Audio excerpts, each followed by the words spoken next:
ഈ ഹൃദ്രോഗം വരാതിരിക്കുന്നതിനും അതേപോലെ ഹൃദ്രോഗം വന്നവർക്കും ഈ ഭക്ഷണ സംബന്ധമായിട്ടുള്ള ഒരു അഡ്വൈസിൻ്റെ സീരീസാണ് നമ്മൾ കൊടുക്കാൻ ഉദ്ദേശിക്കുന്നത്.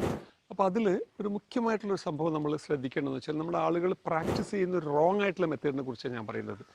ഒരു ഹാർട്ട് അറ്റാക്ക് ഉണ്ടാകുകയാണെങ്കിൽ എല്ലാവർക്കും ഒരേപോലത്തെ ഭക്ഷണ രീതിയാണ് ഇപ്പം പൊതുവെ ആളുകൾ ഒന്നുകിൽ പ്രിസ്ക്രൈബ് ചെയ്യുക അല്ലെങ്കിൽ ആളുകൾ അത് ഉപയോഗിച്ച് വരുന്നത്.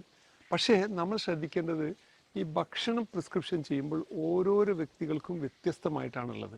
ഇപ്പോൾ ഒരു ഉദാഹരണത്തിന് അമിതമായിട്ടുള്ള ഓവർ വെയ്റ്റ് ഇല്ല, നല്ല ശരീരത്തിൻ്റെ BMI ആക്ച്വലി നന്നായിട്ട് മെയിൻറ്റെയിൻ ചെയ്യുന്ന ആളാണ്, നല്ല ആക്റ്റീവായിട്ട് ജോലി ചെയ്യുന്ന ഒരാളാണ്. അങ്ങനത്തെ ഒരാൾക്ക് നമ്മൾ ഒരുപാട് റെസ്ട്രിക്ഷൻസ് ആവശ്യമില്ല. നേരെ മറിച്ച് ഒരു ഷുഗർ ഉള്ള ആളാണ്, പ്രഷർ ഉള്ള ആളാണ്, കൊളസ്ട്രോൾ ഉള്ള ആളാണ്, അമിത ഭാരമുള്ള ആളാണ്, തീരെ എക്സസൈസ് ഇല്ലാത്ത ആളാണെങ്കിൽ അദ്ദേഹത്തിൻ്റെ കാര്യത്തിൽ നമ്മൾ ഭക്ഷണത്തിൽ വളരെ സ്ട്രിക്റ്റ് ആവുകയും വേണം.